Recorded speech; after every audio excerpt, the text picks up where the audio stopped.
This next song we're going to be singing is called None of Us Are Free. It was written by Solomon Burke, the gospel blues musician Solomon Burke. It speaks to the idea that if any of us are in chains, none of us are free. Or as King said, injustice anywhere is a threat to justice everywhere. It sounds like this. None of us are free. None of us are free. None of us are free. If one of us is chained, none of us are free. None of us are free. None of us are free.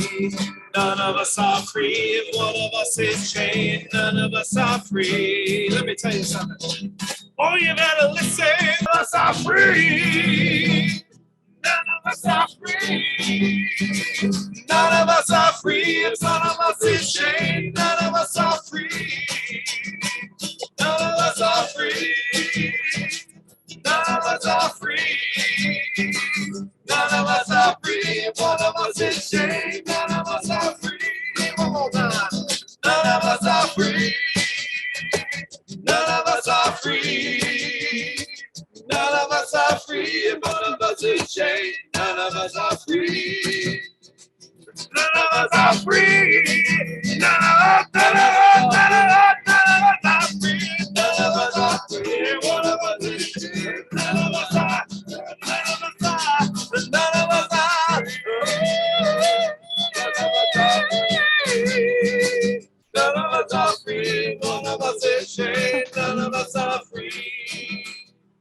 None of us are free. None of us are free. None of us are free. If one of us is chained, none of us are free.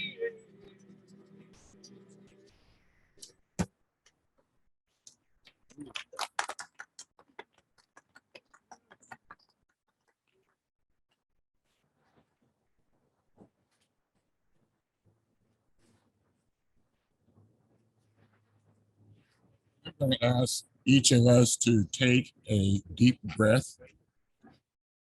I hope the air is clean. And another deep breath. And another one.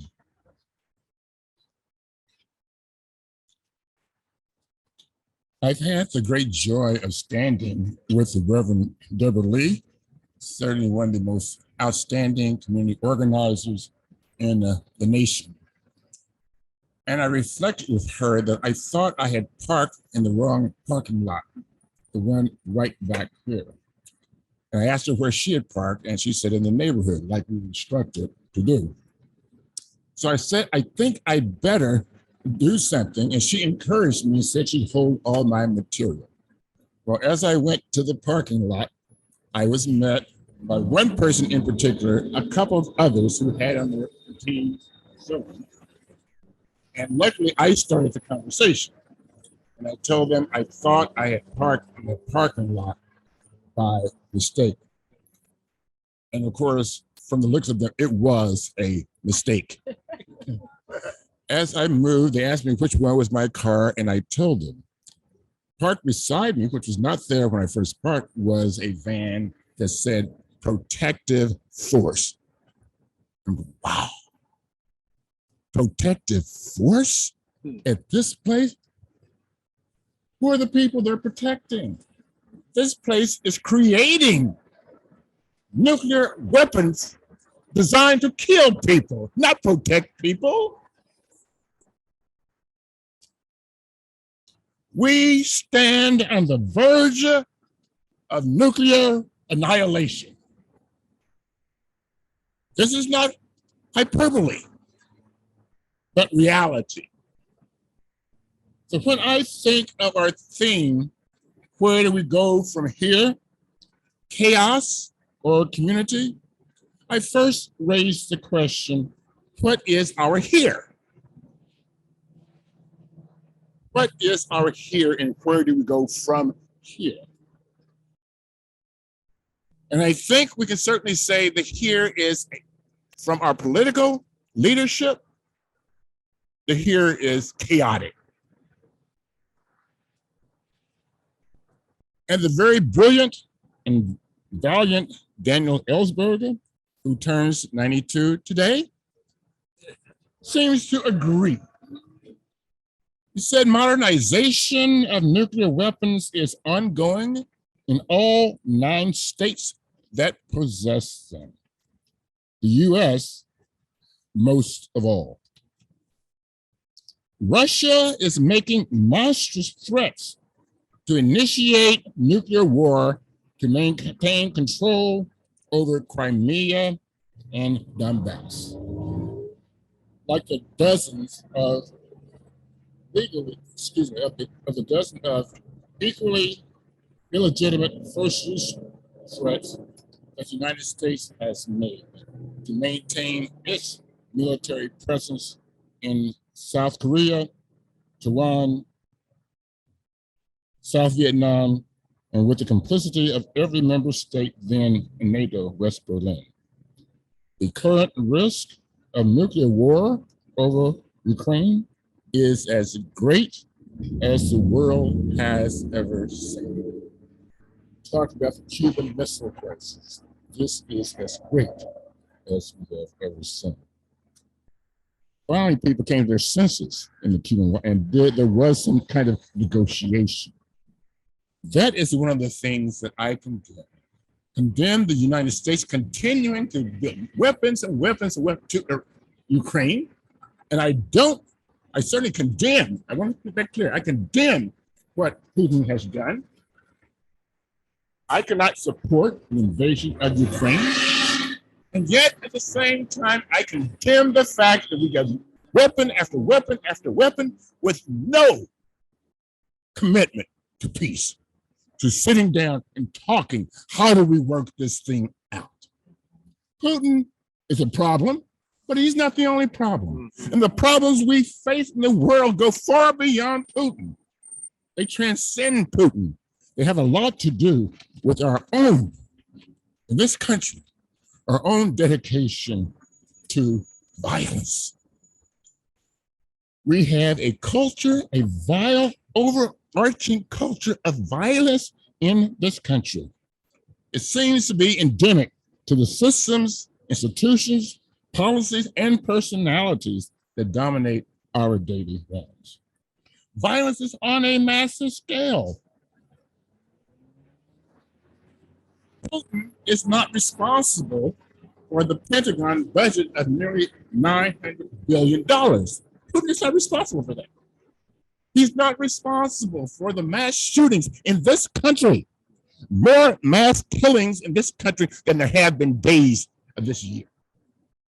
He is not responsible for an educational system that does not prepare people to really live with each other and use their creativity to bring about a better world.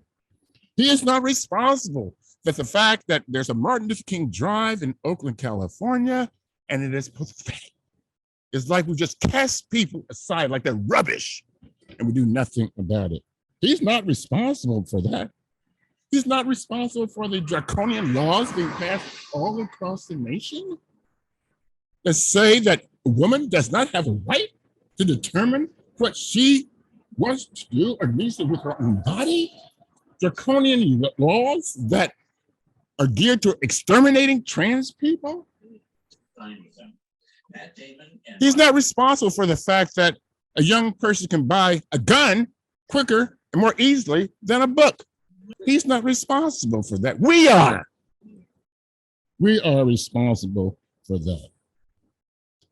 It is interesting that when we look at the question, where do we go from here, chaos or community? King raised that the book was printed in 1967. What year is this? Could somebody tell me? 2023. Chaos. And yet there was a moment when we thought we were dealing and moving forward. How did we give up? What happened to us? In the late 60s, we knew we were bringing about the revolution. We knew it. We challenged all the institutions and knew or felt that we were going to win and bring into being a new reality. We were clamped down. People were assassinated. People were given jobs or titles that meant nothing, but they sounded good. Third black assistant for, this. We were co-opted. Penny started making dashikis, and people bought them. We were co-opted. But there were shining moments in our history. We need to return to those, and we will in just a few minutes. In the book, Where Do We Go From Here? Chaos or Community? King called for the full emancipation and equality of Black people. He, along with Bayard Rustin, Ethel Randolph, proposed a freedom budget that would guarantee annual income if you cannot guarantee a job. He called for universal health care. All of these things again, 1967. Yeah. And where are we now? Chaos.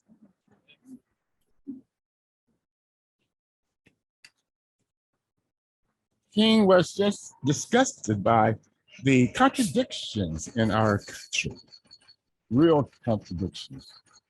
Let's turn again to Daniel Ellsberg, because I think our gathering here and on Zoom is so important. He said that I'm happy to know the millions of people, including all those friends and comrades to whom I address this message, have the wisdom, dedication, and moral courage to carry on these issues and to work unceasingly for the survival of our planet and its creatures. I'm enormously grateful to have had the privilege of knowing and working with such people, past and present. That's among the most treasured aspects of my very privileged and very lucky life.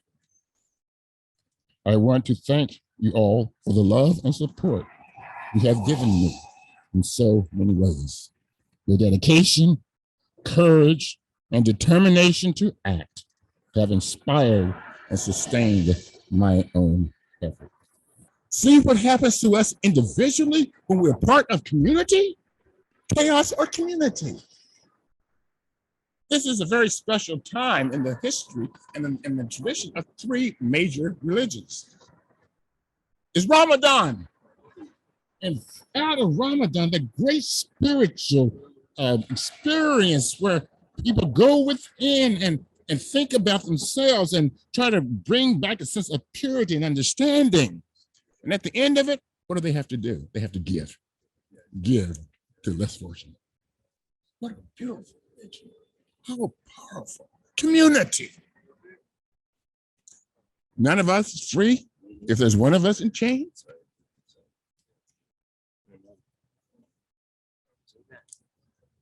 We have become Passover, where Jews all over the world spend some time remembering. But what do they remember? They remember not only their oppression, but that they were led out of the oppression. And that is what we've got to talk about too, how we are led out of the potential annihilation. What do we do to prevent it? And then there's today, Good Friday. Where's the brother who talked about Good Friday? There you are, brother. Yeah. We're gonna have to put you in the pulpit.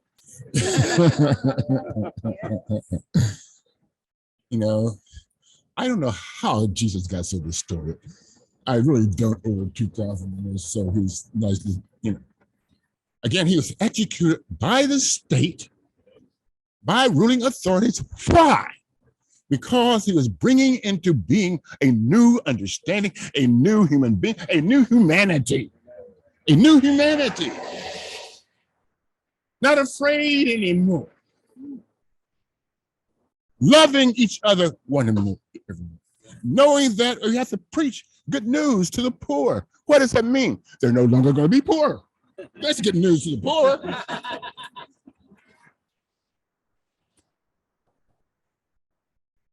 So we stand here in this very holy time, and it is a time of rededication. This nuclear madness has to stop. We've got to do something to stop. We have to rededicate ourselves in our own ways to stopping the madness before it destroys this beautiful, beautiful planet. And it is beautiful. It is a gorgeous planet. My friend David Farso also says one of the things we have to do is to act. And Martin Luther King talked about action.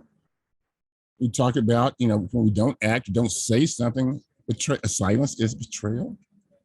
But he said to act, because one of the things that happened again in the late 60s and 70s, we thought we were on the move again. Things happen. And I think a lot of us thought that automatically we're going to become more liberal. And he says, human progress never goes in on the wheels of inevitability. It only comes through the hard work of people dedicated to making a new reality. So we have to work for this new reality. It's not just going to come automatically. We have seen that. Who would have believed in 1967 we had the kind of mess that we have today? All across the nation, legislatures. Sometimes I wonder, how could they even come up with some of these things? And how could they come up with it and somebody else agree with them, and more and more agree with them, and they get legislation passed? I'm going, I don't understand this. Sometimes I want to just, cover up my head. I listen to KPFA every morning, but sometimes the news is so horrible. I just want to put through and say, let me get some Mozart, somebody to calm me down or whatever.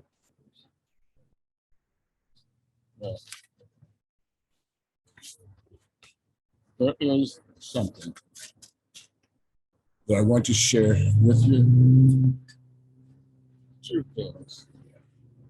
It is from Isaiah, this idea that when things look so bad, we need to understand that he has this, behold, I'm about to do a new thing. And now it springs forth. Do you not perceive it? That we are part of this new thing, this new reality that must come into being, our dedication. And let us think again. Every social movement proceeded from this idea of the possibility of new things. Saying that what existed could not exist anymore. They could not take it. And something new had to develop. And it's always developing. I'm with the National Council of Elders, and we get all kinds of reports, and young people in the South and everywhere else are thinking in different ways and doing things in different ways. Just amazing what they're doing, how bright they are. So we have to provide the kind of community for them, the protection for them that they need. Well, Dr. Howard Thurman, who founded our church, said the movement of the Spirit of God in the hearts of people often calls them to act against the spirit of their times, or causes them to anticipate a spirit that is yet in the making. In a moment of dedication, they are given wisdom and courage to dare redeem the challenges and to kindle a hope that inspires. Dare indeed the challenges and kindle a hope that inspires. Your music has inspired. All the readings have inspired. There are a people hopefully on the move. So, can we not see with our gathering here, with all the problems we have, a movement, a spirit that is going to inspire not only us, but others, those on Zoom? We are an inspiring people. We must understand that. So, can you not see on the horizon what Mrs. Sue Bailey Thurman envisioned? A new day, outstripping the great days of the past, a movement even beyond the confines of this nation, a movement subverting dominant power for power that works for all the people. She said we must work so, commit ourselves so that there shall be no past greater than our future. Amen. Amen. Let's hear an amen. Amen. Thank all those people behind you holding those banners because they are God's gift. Yes, they are. We want to thank you. And look at the beautiful banners. And thank you all. Well, we need to thank everybody for being here. And we need to thank EPI and others for organizing this. It's an important event. Ecumenical Peace Institute. Many years ago, I was board chair. Many years ago. Yes. 3 years. Wonderful. I was board Wonderful. chair. So it's great to see EPI is still doing wonderful work. So thank you very much. And we'll move to the next